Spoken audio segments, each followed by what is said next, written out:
Patent Knowledge Examination Candidate Orientation session. My name is Jen Slobodkin, and I am joined today by my colleague Tiffany Camus. Hello, bonjour à tous. Donc, comme vous pouvez l'entendre, je suis francophone. Donc, pour nos agents francophones, vous avez accès à l'interprétation. En bas de votre écran, il suffit de cliquer sur Interprétation et vous avez l'option d'écouter cette présentation en français. Merci beaucoup. Thank you. Merci, Tiffany. So the agenda today. So obviously we're going to talk about the exam dates, then the test specifications, the exam platform for those who already took the exam, who already wrote the exam the last year. You will already know a little bit, but for the new agents, for the new writers, we'll give you more information about the platform. Then we will follow that by candidate instructions, the results and scoring. That is a hot topic during their orientation, the process, and finally the FAQ questions and contact. So as I'm sure most of you are aware right now, the exams are on March 19th, 2024 from 1 p.m. to 5 p.m. Eastern Time. Thanks, Tiffany, for giving us that important foundational information. So now I'm going to talk a little bit about the test specifications. CPATA develops each examination using a set of test specifications that were approved by the registration committee to ensure that the exams test defensively.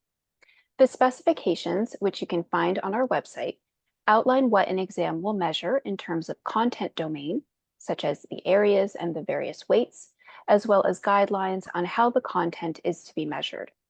Such guidelines are expressed in terms of structure, which include format, length, and cognitive level, and context.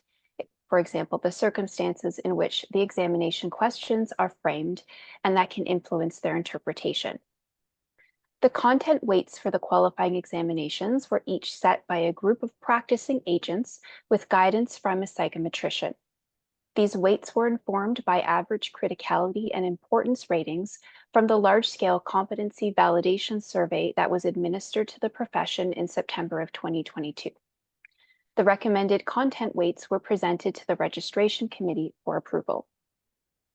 The knowledge examinations are set for 4 hours, are closed book, and consist of 135 multiple choice questions, up to 10% of which may be marked as non-scored.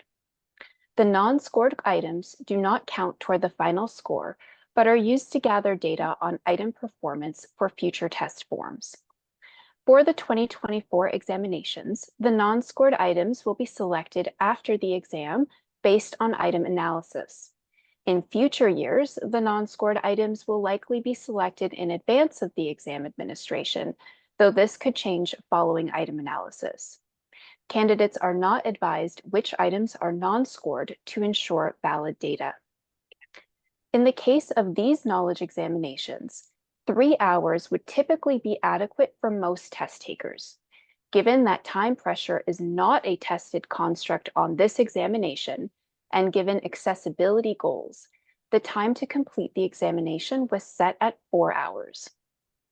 The knowledge examinations use a closed book format where the items are designed to test general understanding of core concepts rather than information retrieval. Test takers are encouraged to prepare by reviewing source materials with the goal of understanding key concepts and familiarizing themselves with important sections of relevant legislation. A closed book format was selected for the knowledge examinations for the following reasons. The first involves test quality. The ideal knowledge-based test items focus on understanding of core concepts rather than on minute details or information retrieval skills. Such items better test core constructs for improved validity and require less frequent updates for improved reliability. The second reason it is closed book is to reduce time pressures. A closed book exam tends to rely less on time pressure. This can be especially beneficial to those who are multilingual, those with test anxiety, and those requiring various accommodations. The examination is administered using a computer-based platform supported by paradigm testing. The examination will be remotely proctored using live proctors from Monitor EDU. French-speaking proctors are available upon request. Please contact the registration department as soon as possible to arrange for a French-speaking proctor for both the live proctor check-in and the examination if you wish to use a French-speaking proctor. Okay, so here are the requirements for taking the exam. The specific technical requirements are available in the instructions and protocol guide, which will be posted within the next day or so. In order to complete the exams, you will need the following: a laptop or desktop computer, the most recent version of the secure browser for paradigm testing. Please note there are French directions located at the bottom. You will need to scroll to access them if needed. A mobile phone running at least Android OS 6.0 or Apple iOS 12.0. Sorry for Apple users, I don't use Apple, so I'm not sure if I read this correctly. With a functioning camera and microphone. Google Meet app downloaded to your mobile device. A steady and reliable internet connection. Wi-Fi will be required for mobile streaming with the minimum upload speed of 1 megabytes per second. You will also need a 6-foot extension cord and phone cord, a phone stand, or something to prop the mobile phone on, can be mug, a government-issued ID, your candidate ID, which is not your CPATA number, that will be provided on your confirmation of exam registration email that we will send you, I guess, Jen, in the next week or so. And finally, a quiet venue. You must be alone in the room. Okay. Here are some tips for setting up your room. There is a video linked in the setup guide. Please keep these things in mind when setting up your testing environment. There should be adequate lighting. Walls should be blank. Your table or desk should be clear, other than your laptop computer. The areas beneath the desk and chair should be clear. The computer and mobile phone should be plugged in for the duration of the exam. You should have within reach a 6-foot extension cord and use it if requested by the proctor to move the computer and mobile phone. You should inform other individuals that may share space with you about your exam date and time and confirm that they will remain quiet during the exam and will not enter the exam room. You must be alone in the exam room for the duration of the exam. No one can enter the exam room during the exam. And finally, non-required electronics and any security recording device in the room must be turned off and put away in the safe place so that you'll not be able to reach them.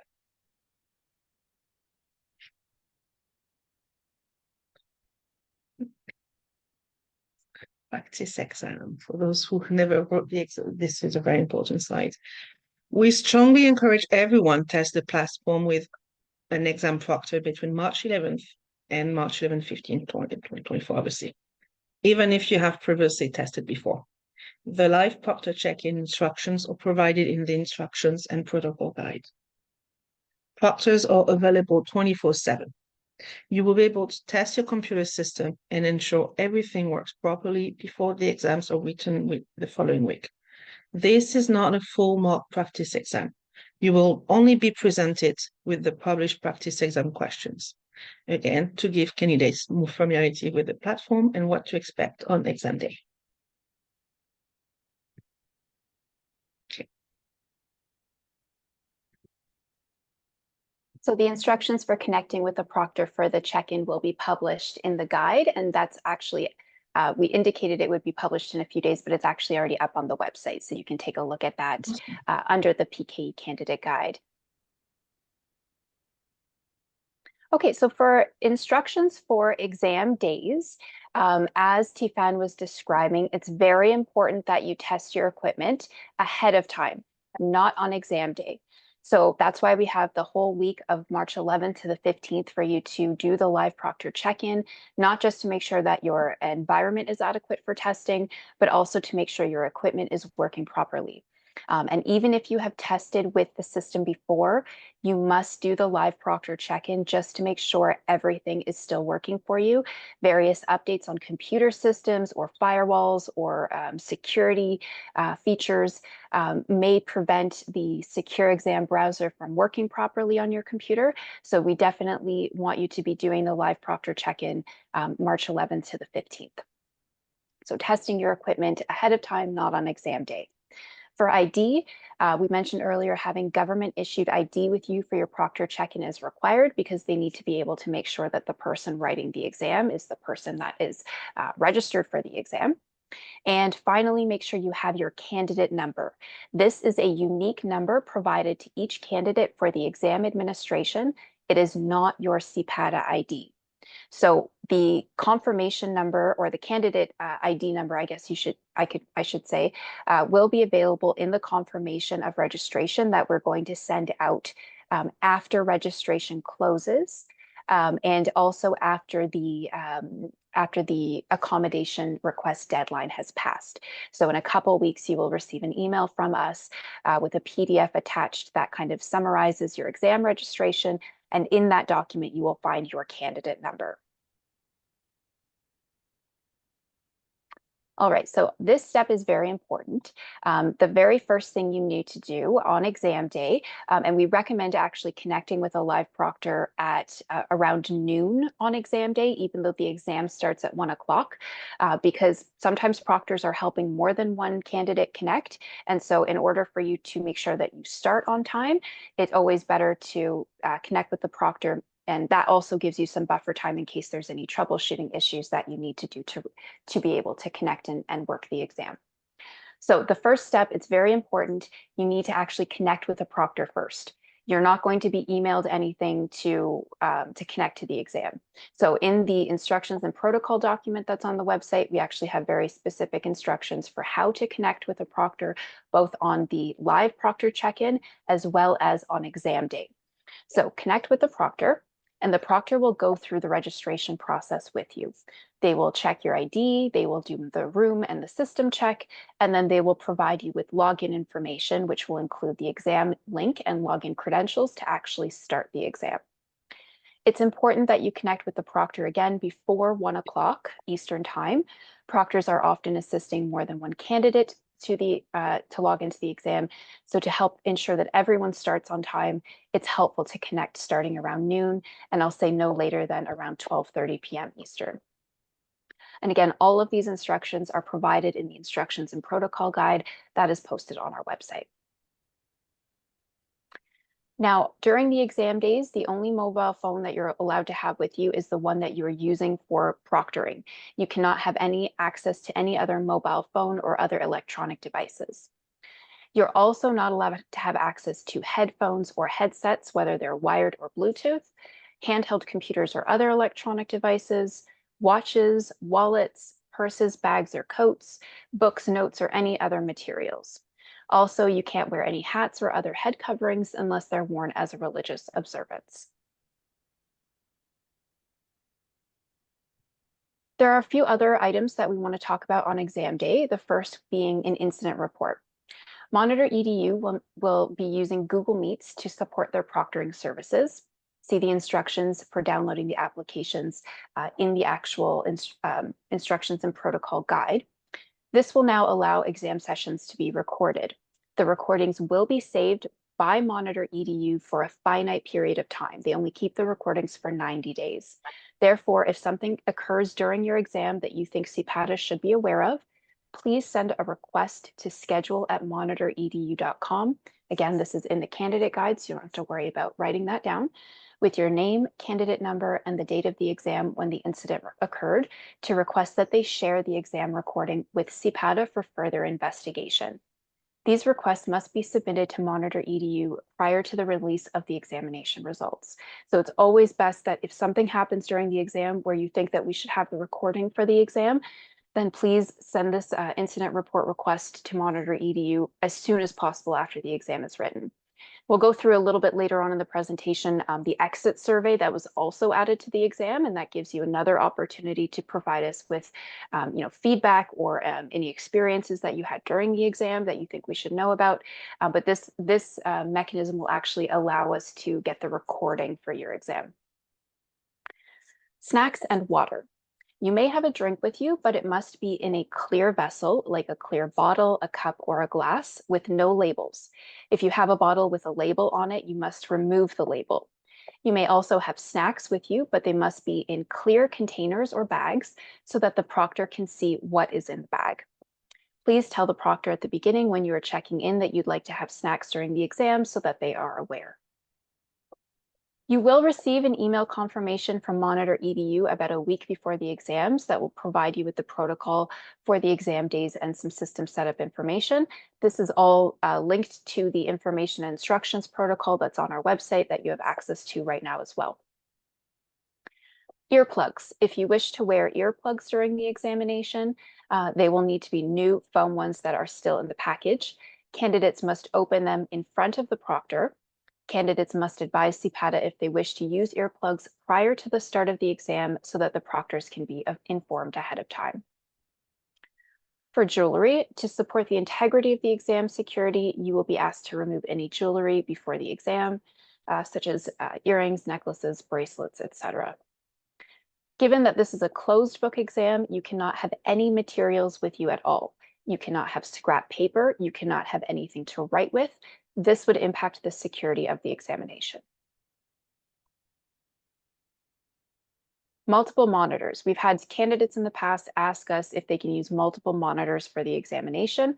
Candidates can only use one monitor, but if you have multiple monitors connected to your computer and you have the ability to only use one of those monitors, then you can choose whichever one you want to use. So it doesn't necessarily mean you have to use the monitor that is attached to the screen that's attached to your laptop, for example, if you're using a laptop.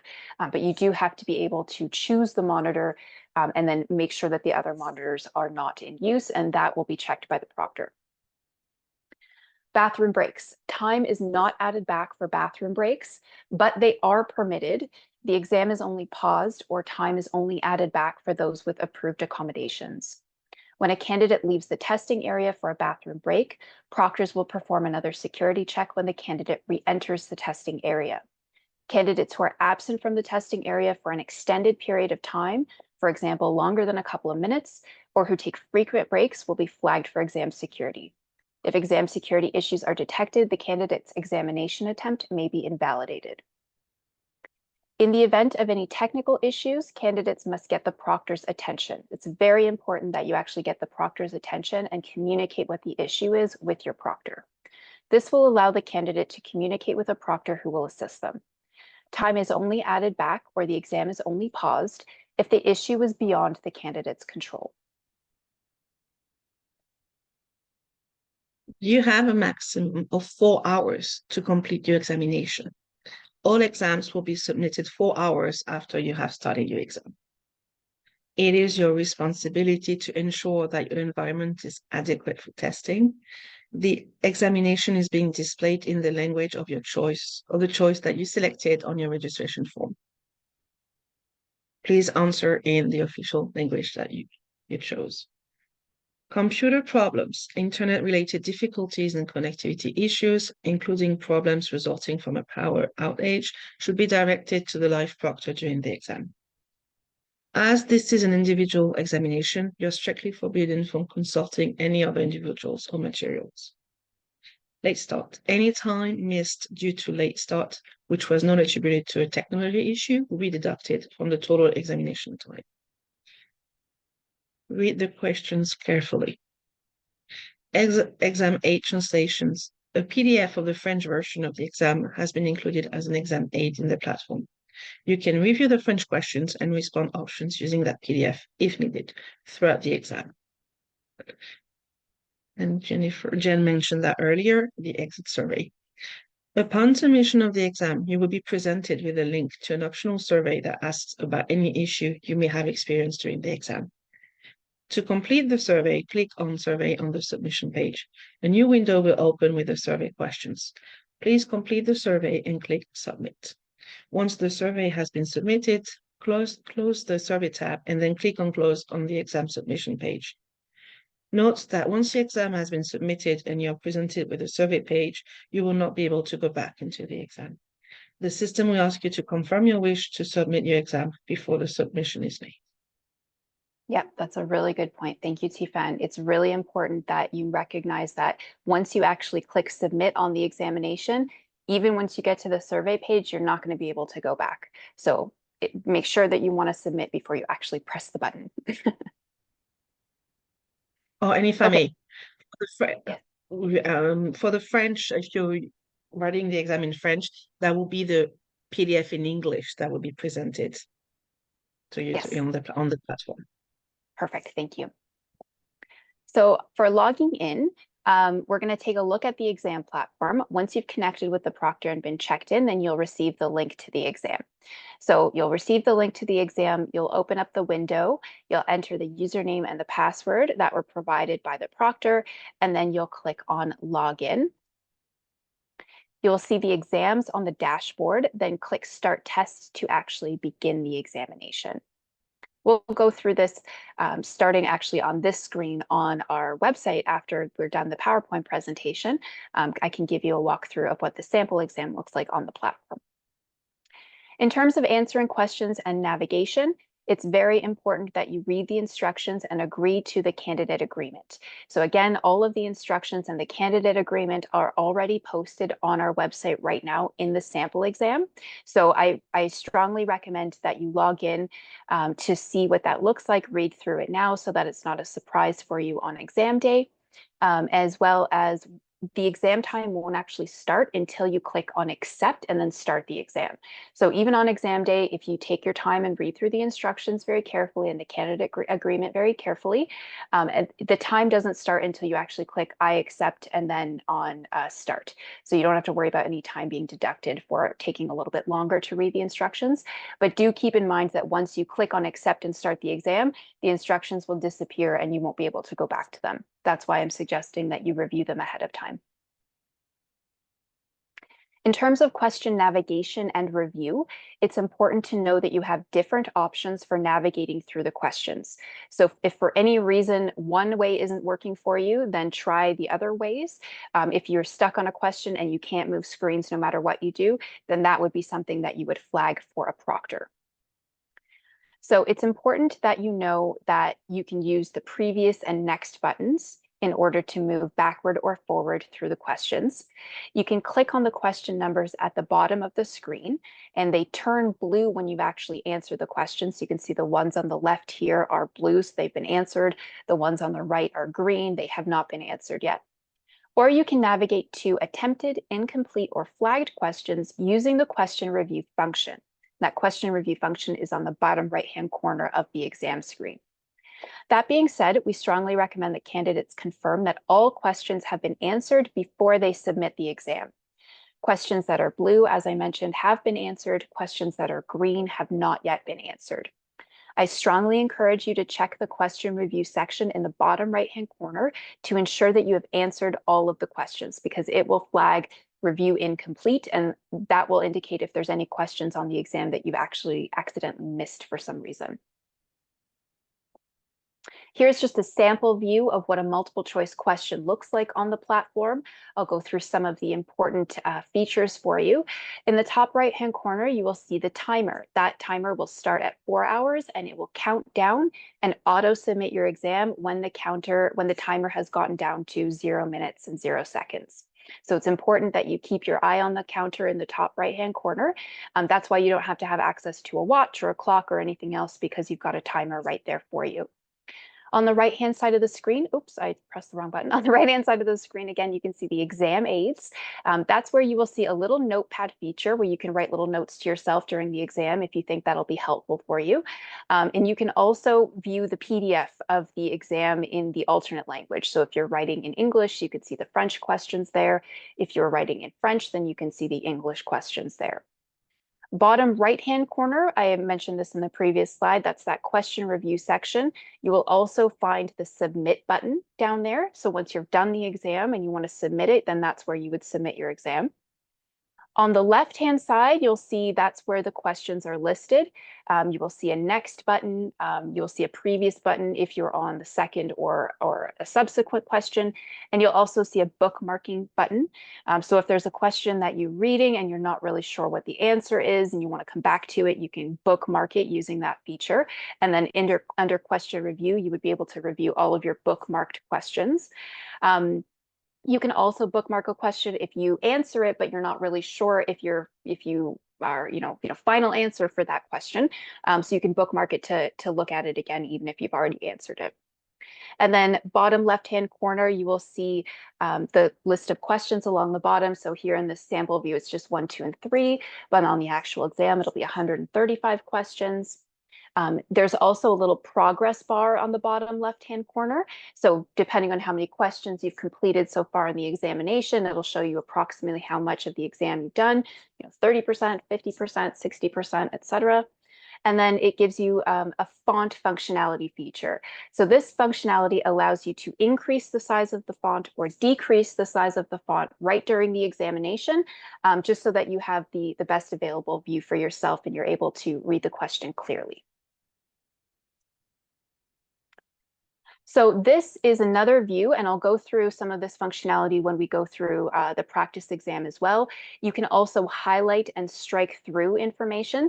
So as you're reading a question, if you think information is important and you want to highlight it for yourself, you just select the text, and then click on highlight. Similarly, if something is not important and you want to, if you're looking at the 4 options, you're like, okay, it's not this one, it's not this one, then visually it might help you to use the strike through feature. Those are just things that are there for you in case they're helpful.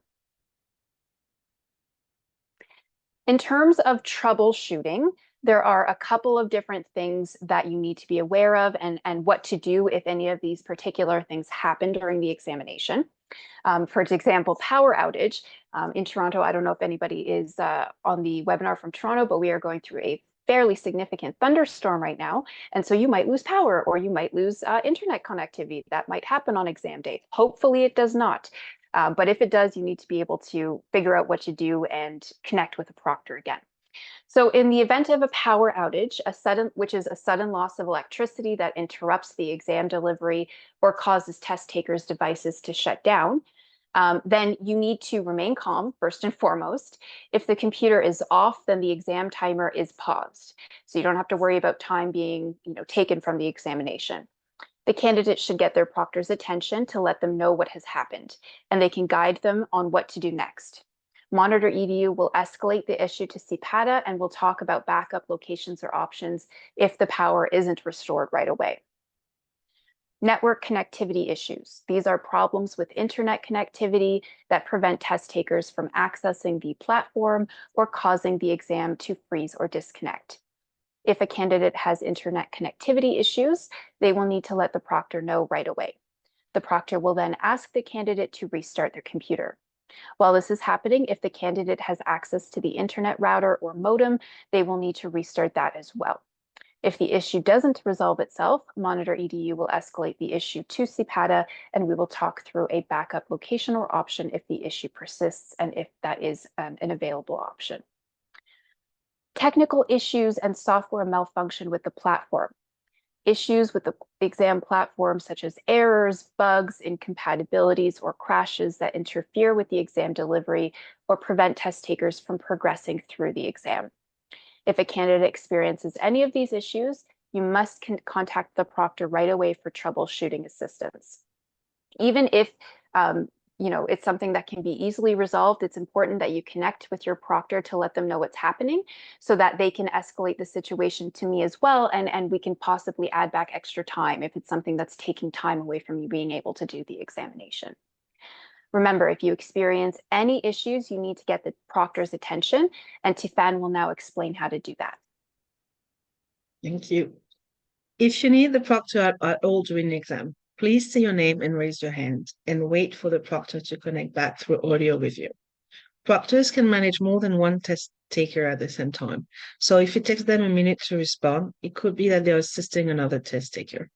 If they do not respond, please pick up your phone and wave at the camera or hold your phone so they can see that you need something.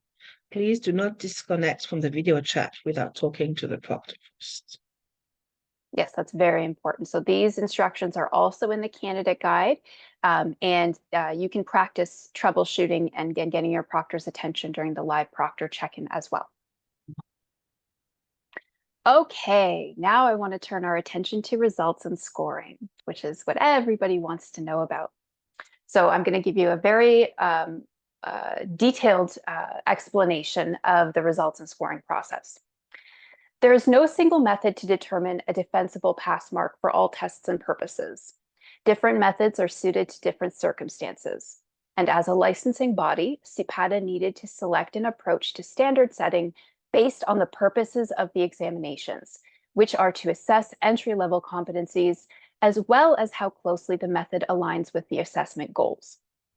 For a high-stakes licensing examination, in other words, a test with important consequences, the selected standard setting approach should relate to the purpose of the examination, be appropriate to the level of complexity of the competencies being assessed by the examination, be appropriate to the specific format of the examination, for example, being multiple choice or performance-based questions, be supported by scholarly research supporting its use, and for practical reasons should reflect the availability of resources. So in 2023, the registration committee approved the methodologies that will be used on the new examinations to determine the pass marks.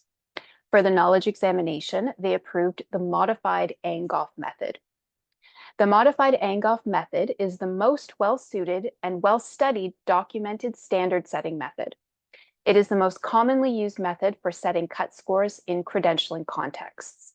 And it uses a standards referenced approach, which means that the pass mark reflects the standard and expectations of the profession. A minimum standard will be determined through a systematic standard setting process that involves a panel of subject matter experts who are practicing agents. These panelists will make ratings based on the expected performance of a minimally competent candidate for each exam item. Now, again, they're not rating candidates, they're rating the difficulty of an examination item. So I just want to make sure that that is clear. The number of scored questions a candidate answers correctly on the examination, each worth 1 point, will be compared to the minimum standard to determine the result. All candidates will receive a performance report, which outlines the candidate's performance on the patent knowledge examination. This report includes the overall result, competency demonstrated, or competency not yet demonstrated. The result, competency demonstrated, means that performance on the exam met or exceeded the minimum standard, showing a general understanding of the core concepts associated with patent practice. This result indicates that the candidate has the entry-level foundational knowledge necessary to support future learning and development in this area. Subject to meeting other requirements, this result means the candidate is eligible to register for the patent agent skills examination. The result's competency not yet demonstrated means that the performance on the exam did not meet that minimum standard. The candidate did not yet prove a sufficient understanding of the core concepts associated with patent practice. The candidate may have gaps in their understanding of foundational patent knowledge and the application of key patent principles. This result suggests that the candidate may need further study and preparation before attempting the patent agent skills examination or engaging in patent agent practice. Well, it does mean that you're not allowed to actually write the skills examination until you've passed the knowledge examination. The performance report also includes an overall performance descriptor that compares the candidate's performance, which is the number of questions answered correctly, to the minimum standard. This information, along with measurement variability data, informs an estimate of how close the candidate's performance was to the passing standard. And measurement variability data is a statistical summary that represents the dispersion or spread of data points in a data set. The performance categories are above the standard, meaning the candidate's performance on the exam was above the passing standard, demonstrating competence beyond the minimum requirements, and just meets the standard, the candidate's performance on the exam just meets the passing standard, demonstrating a satisfactory level of competence. So if you have a result of competency demonstrated, then your overall performance descriptor will be either above the standard or just meets the standard. Now, if you have an overall result of competency not yet demonstrated, then the overall performance descriptor will either be approaches the standard or below the standard. For approaches the standard, the candidate's performance on the exam was close to the passing standard. However, they need to be able to demonstrate improvement in order to meet the standard. And then below the standard, the candidate's performance on the exam was below the passing standard and improvement is needed. Finally, the performance report lists the knowledge areas tested on the exam, as well as the percentage of questions on the exam related to each area. Knowledge areas with more questions have a greater effect on overall performance. The performance details show whether the candidate's performance in each knowledge area meets, which means is equal to or exceeds, or is below a minimum threshold. Oops, I didn't mean to do that. A minimum threshold that is set for each area. Get back to my notes. Just scroll back down. Sorry about that.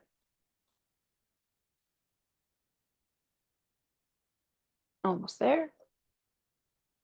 Okay, there we go. The area level thresholds will be set using data from the standard setting process. It's important to keep in mind that only the total score determines the result. There is no separate pass mark for each knowledge area. Stronger performance in one area can often offset weaker performance in another area. Keep in mind that the area level results are based on fewer questions than the overall result, making them less reliable for predicting future performance. For this reason, the meets or below insights should only be used to help candidates better self-assess their knowledge of these areas, not as definitive statements of their ability. Now, we understand that test takers may be used to seeing specific scores on their exams, and that these scores provide a tangible measure of performance. However, the primary purpose of our qualifying examinations is not to rank order test takers or precisely measure their depth of knowledge or skill, but rather to determine whether a test taker has achieved a certain level of competence. The important question is not how much better did one person do compared to another, but has this person met the minimum level of competence required to practice safely and effectively? Think of the licensing process in terms of a series of hurdles. The goal of completing these hurdles isn't necessarily about how much faster one person is than another. The primary objective is to determine whether each person can successfully complete each hurdle. A person who clears the hurdles by 1 inch is just as successful in this context as a person who clears them by a foot. In a similar vein, our qualifying examinations work more like a series of hurdles, rather than a race against competitors. As such, the score isn't as meaningful as the overall decision of competency demonstrated or competency not yet demonstrated. You can also think of the pass mark as analogous to the height requirement for an amusement park ride. When you approach a ride, there is a sign usually indicating that there is a minimum height that guests must be this tall to ride. The point of this measure isn't to see who the tallest person is, but to ensure that everyone on the ride meets the minimum height for safety reasons. Similarly, our exam isn't about who achieves the highest score, but whether each candidate has reached the necessary height or level of competence to practice the profession safely and effectively. In addition, focusing on the result rather than numerical scores may reduce unhelpful competition among test takers, which can lessen test-related stress. Our goal is to ensure that each licensed individual is qualified and competent. We have chosen these methods of reporting for our exams because we believe these methods best serve that purpose. This approach focuses on the goals of achieving general proficiency rather than encouraging test takers to chase after high scores. Finally, you may be wondering if you can challenge your result. The short answer is no, you cannot. The long answer is The process used to create, administer, and score the CPATA knowledge examinations employed psychometric best practices at every stage to ensure it was valid, reliable, defensible, and fair. For item development, practicing agents were recruited to develop the item bank for the 2024 exams. Each agent received a development assignment, which was coordinated to ensure the mix of items and their content area aligned with the proportion of items that appear in each test form, as required by the test specifications. They were required to adhere to an item development guide, which helped them create quality test items. It outlined fundamentals, recommended practices specific to developing multiple choice questions, and writing conventions that applied to all types of various items. In the item review process, after the items were developed, they underwent a rigorous review process to ensure that the questions were appropriate and that the answer key was correct. This included multiple reviews. The peer review included an independent subject matter expert, someone other than the person who developed the item, to review the item for content and quality. And that included alignment to the test specifications in terms of competency and cognitive level, suitable level of difficulty, and whether the answer key was correct. It then went through a psychometric review. A psychometrician reviewed the items to confirm that they adhered to defensible item development practices. Then it went through a translation review. Another group of independent subject matter experts who were bilingual practicing agents who were not involved in the initial item development process reviewed the items to ensure that the items in each language were equivalent and meant the same thing. Finally, the examination advisory group reviewed the items. A subgroup of the skills exam advisory group completed a final review to identify any outstanding issues or concerns. Now, after all of the reviews were completed, the exam form was assembled in accordance with psychometric best practices and the approved test specifications. The form was assembled and randomly sequenced in a way to balance content area and cognitive level. Once the form was assembled, it was piloted by a group of practicing agents. An item analysis was conducted by a psychometrician to flag items that required review, and any outstanding issues related to the items were resolved. Now, after the exam is administered, we complete a standard setting process as previously described when I spoke about the results and scoring.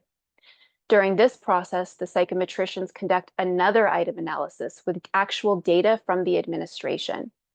The exam advisory group members will then complete a second key validation process where they review and validate items flagged during the analysis. During this process, the answer key may be corrected if, for example, the item was miskeyed. An item could be scored with 2 or more keyed answers if, for example, 2 options were considered correct and that wasn't caught during the initial review process. And if that was the case, all candidates, their scores would be updated for those situations.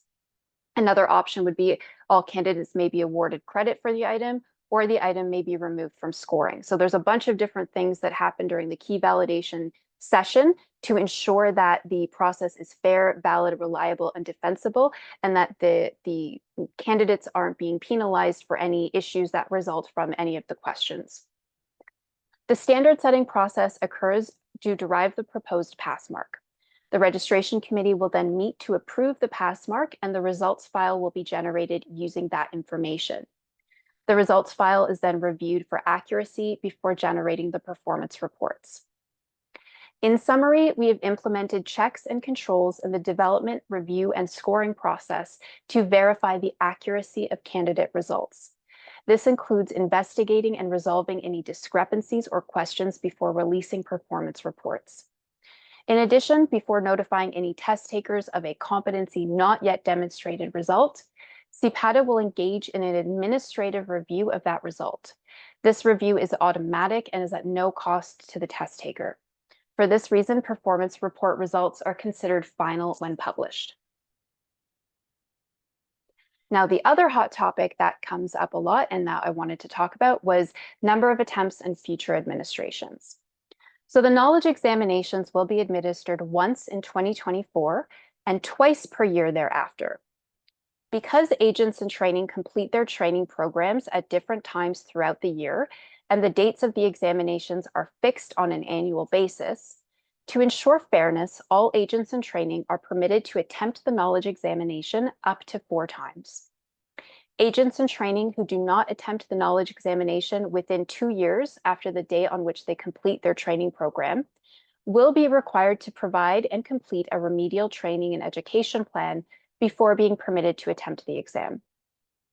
Agents in training who do not yet demonstrate competency on the exam after 4 attempts will also be required to provide and complete a remedial training and education plan before attempting the examination again.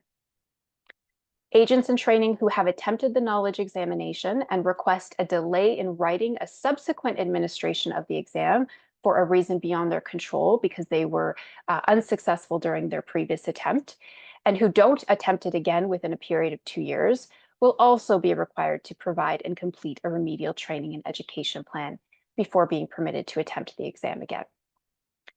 Now, what happens if there are circumstances, extenuating circumstances, or irregularities during the examination?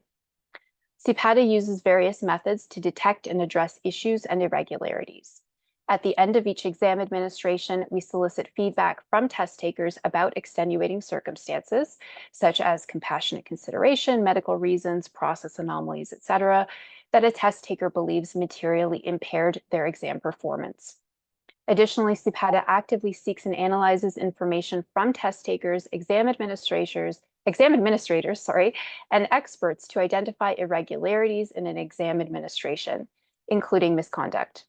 In the case of extenuating circumstances or any irregularity, CPATA reserves the right to withhold any result, to nullify or invalidate any exam submission, to subject any exam or part thereof to further review, and to take other action, including disciplinary action if appropriate, in order to preserve the integrity of the licensing process.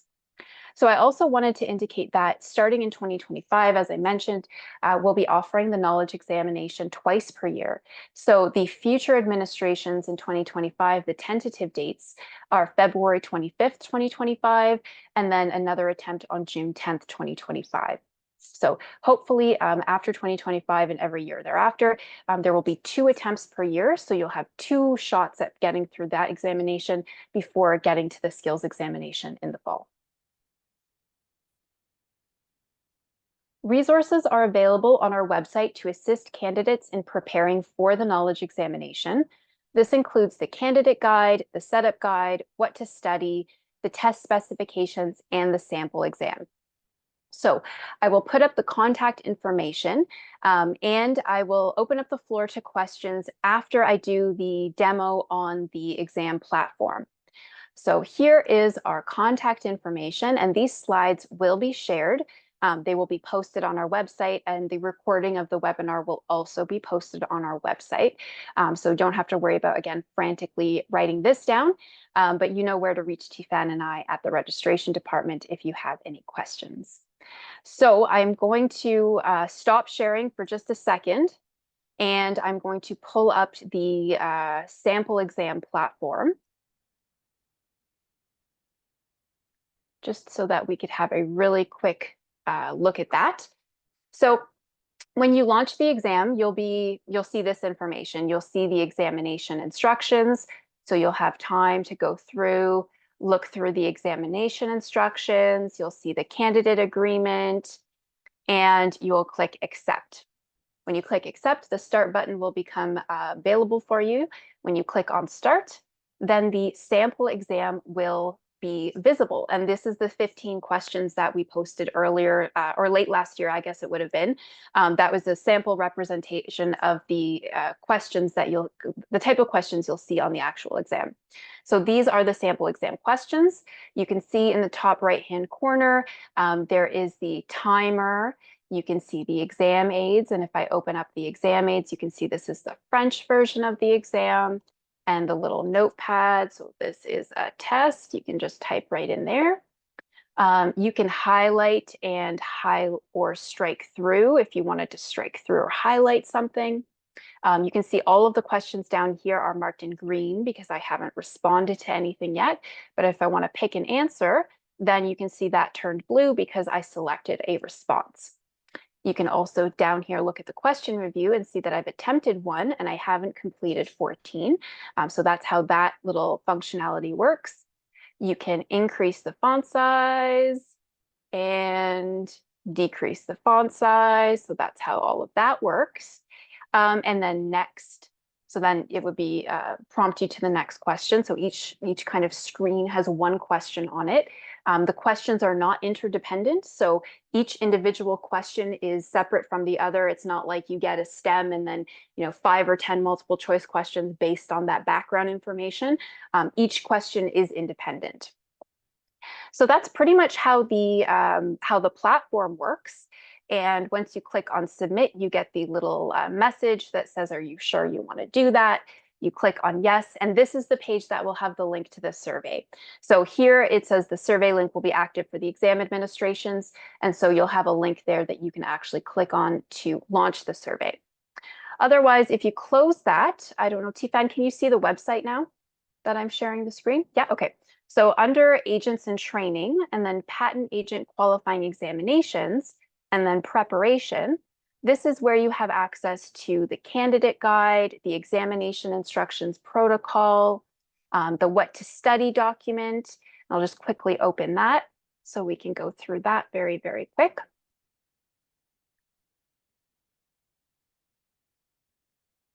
So here what we've done is we've combined really the test specifications with the competency profile, because all of the questions on the examination are based on the knowledge concepts that are in the competency profile. So for example, 34% of the plus or minus 5% of the knowledge exam is going to be testing foundational patent knowledge. And so what do we mean by foundational patent knowledge? Well, there's all of these sources, primary, secondary, and professional sources listed in the competency profile. And then there's a whole bunch of concepts that are listed in the competency profile for foundational knowledge. So that's where you should focus on your studying, going through these concepts, making sure you understand what they mean, you know how to apply them. Same with strategy, for example. That's the next knowledge concept. Knowledge specific to strategies, approximately 11% of the exam.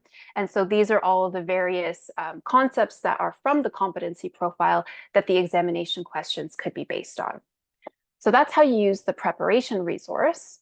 And then down under sample exam questions, this is where I launched the exam platform from. So if you click on sample patent knowledge exam, that's where you would launch the platform from. So that is my little demonstration for everybody. I will stop sharing now and I will pull up the Q&A. All right, so Tifan, I think we've started with a French question. First question, yes. We've already replied, but just to a reminder regarding the exam 8. So if you write in English, the exam 8 will be the French PDF and vice versa. If you write in French, you will have the 8 in English. That was the question. Perfect, thank you. Next question, what constitutes a reason beyond your control that would allow someone to not attempt the exams? So that could include compassionate reasons, medical reasons, extenuating personal circumstances. So if there is one of those reasons where you cannot write the examinations this year, for example, and you need to request a delay in writing the examination, then that's the type of information that we are looking to see. And again, if you don't attempt the examination within the 2 years after you complete your training, then remedial training and education will be required. The second question was the 2 tries rules for passing the exams in place for 2023. No, it doesn't start for 2023.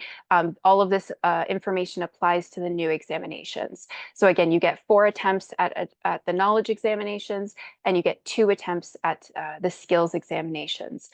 So once you pass the knowledge examination and you move on to the skills examination, you have 2 attempts at that before you have to do remediation or training to again rewrite the skills examination. You won't have to rewrite the knowledge examination if that happens, though.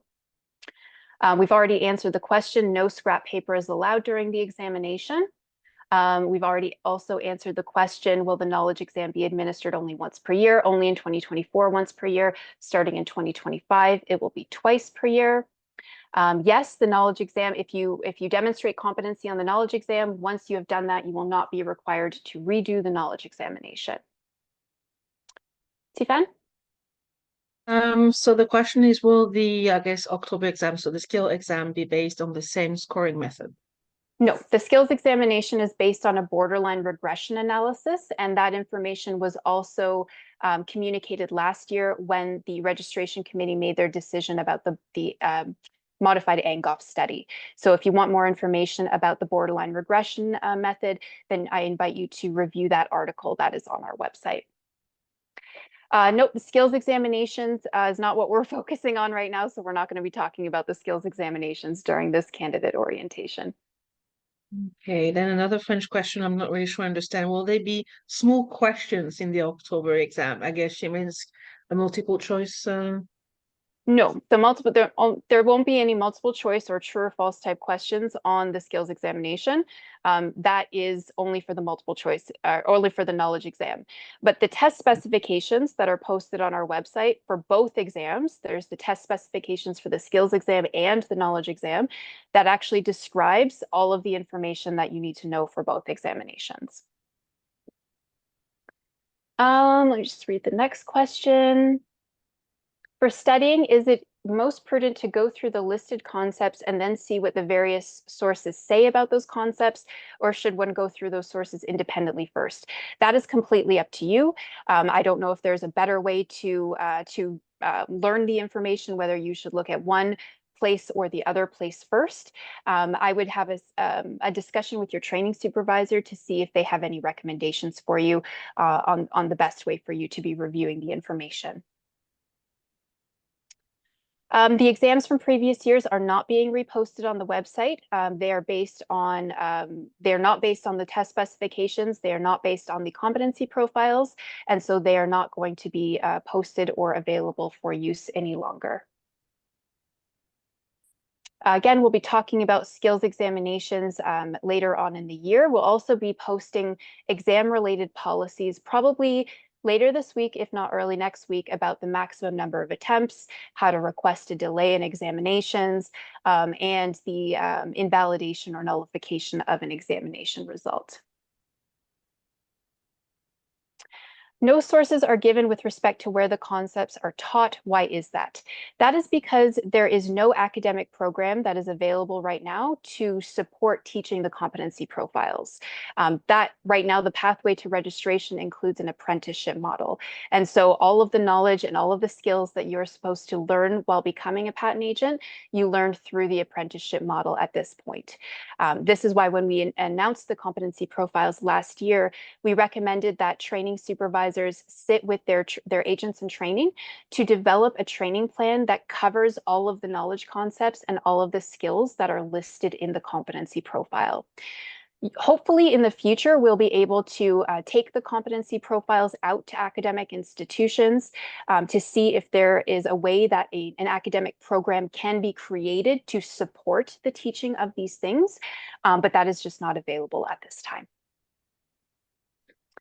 I completed my training in 2020 and I submitted my prior experience assessment application. Will I need to complete additional training? If so, what exactly will I have to do? We will have to do that. Okay, so this one, for anything that is a prior experience assessment, those are all assessed on a case-by-case basis. So we review all of the information that is provided against the policy that we have on the website and the competency profile, and we determine if, based on what you've previously done, if you've completed the training that is required to be eligible for the examination. So once we've done that assessment, then we'll let you know if anything additional is required, but it's not possible for me to provide that type of information now, as I said, because it's a case-by-case basis. I think I can answer the next. I think I understand that one. So when will the results be provided? We are hoping that the results will be provided to candidates at the very beginning of May. So the standard setting process for both exams, the trademark and the patent, have to happen. The pass mark results have to go to the registration committee for approval, and then all of the performance reports will be created and disseminated at the same time, which will be at the beginning of May. Are there choices such as all of the above, none of the above? No. So that is actually something that the item developers were specifically told that they cannot put on their exam questions. That is not best practice in terms of asking multiple choice questions and testing for knowledge concepts. So all of the above, none of the above type questions are not on the examination. And also it is just the best, it is just one choice. So if you have 4 options, then you select the best answer for that question. There aren't questions where 2 answers should be correct. It should be one answer that should be correct. The next question relates to the pass rate for the skills examinations, the prior examinations. So the legacy examinations did have pass rates that were suboptimal, and that was part of the reason why CPATA actually came into force, because the minister saw that and wanted to make sure that the examinations were testing defensively and that competent individuals were being allowed into the profession and not being kept out of the profession. So in no way, shape, or form is a pass rate by design. We, as I said, inherited the examinations from CPO and offered those legacy examinations for 21, 22, and 23. But starting in 2024, it's based on a completely different system.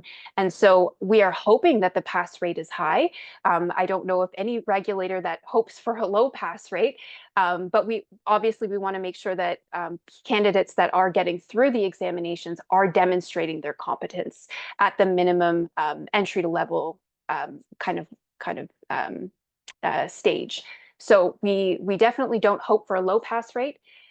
We definitely want people to be successful on the examinations, but as the regulator, we also have to make sure that that competent people are getting through and that individuals who haven't demonstrated their competency yet are able to improve their knowledge and skills to be able to do that at a subsequent administration.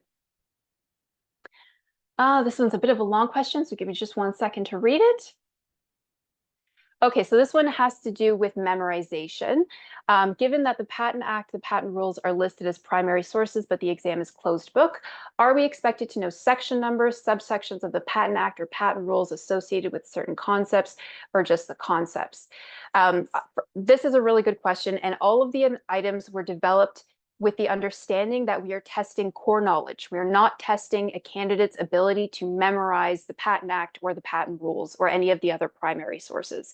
There are obviously really important sections within those pieces of legislation that candidates should be familiar with, given the various knowledge concepts and skills that are on the competency profiles. But we are not looking for candidates to have memorized this legislation. That's not an efficient use of your time. That is not a reflection of everyday practice. Patent agents who are practicing right now do not memorize the Patent Act or the patent rules. You have the ability to review these sources during your daily work. So that isn't the intention of the knowledge examination. After passing the knowledge exam, do we need to attempt the closest skills exam, or do we have some time? So you are required to attempt the next available administration of the skills exam. So if you get your results in May, then the next skills exam will be in October. So you have from May to October to be preparing for that. However, I would say once you actually write the knowledge examination, you can start preparing for the skills examination, hoping that you have demonstrated competency on the knowledge exam. But if there is a reason beyond your control that you cannot attempt the skills examination in October, then you would request for a delay in examination, similar to what's happening right now for the knowledge exam.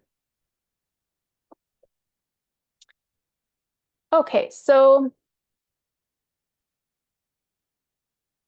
the competency profiles were developed in consultation with the profession and with the expectation that the apprenticeship model would be the method in which candidates and trainees would be learning the knowledge and the skills.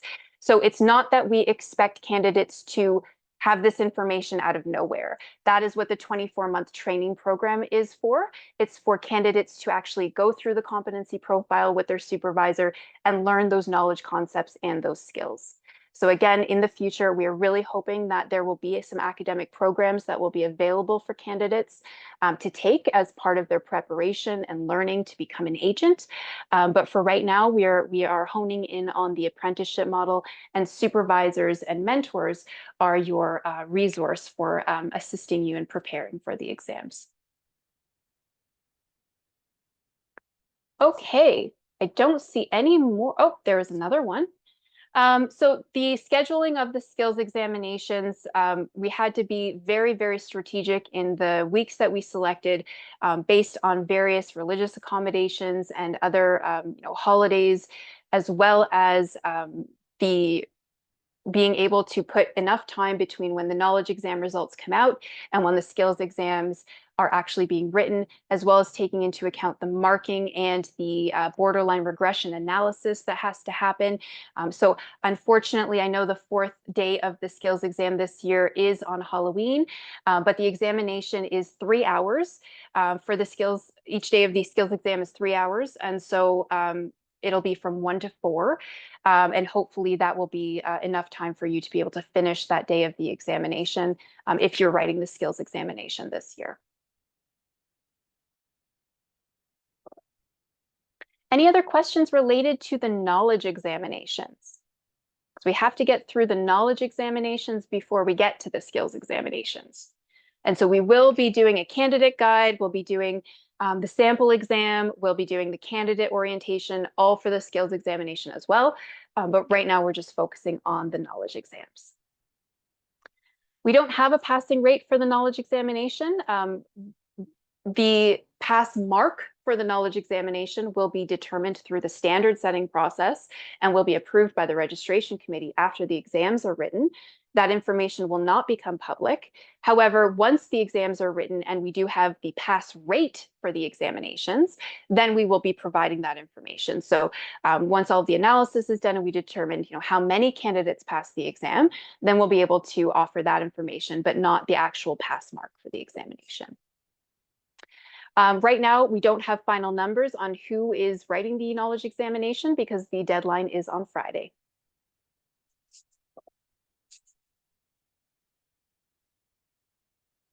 Any other questions? I'll just take a quick sip of coffee because I've been talking a lot and so I've got a bit of a dry mouth. Well, I know we gave a lot of information, so digest the information. You can that is going the webinar is going to be posted on the website very soon. And if you have any follow-up questions, just email us or call us. Yes, exactly. Thank you, Tifan. Oh, one more came in. So is there negative marking? No, there is no negative marking. So if you, on the knowledge exam, if you get a question correct, then you get a point. If you get the question incorrect, then you get 0 points. But if you get a question incorrect, you don't get negative points. That's not how the knowledge examination works. Okay, so I'll give just like another minute in case people are typing out questions. I don't want to cut anybody off. But just to Tifan's point, we are here. So if you have questions, if you have any concerns, if you want to talk about anything with us, please feel free to reach out to us. If you need a French proctor during the live proctor check-in or during the examination, again, please feel free to reach out to us and we will arrange that for you with Monitor EDU. We wish all of you good luck on the examination. As I said, we want everyone to be successful. That's why we offer these types of sessions. That's why we're providing resources as much as we possibly can, because we do want people to be successful. And so if there's any way that we can be of assistance or help you, please don't hesitate to get in touch. You'll get your confirmation of registration in a couple of weeks. You'll also get instructions for the live proctor check-in in a couple of weeks. They're also up on the website as well, but you'll actually be able to connect with the live proctor starting March 11th. And yeah, I think that's pretty much it for us. So I don't see any more questions that have come through. So I am going to say that we are going to end the webinar for this afternoon. Thank you all very, very much for your participation and your attendance and your questions. We really appreciate it. And again, good luck in the next couple of weeks, and we'll speak to you soon. Have a great afternoon, everybody. Thank you. Thank you. Bye-bye.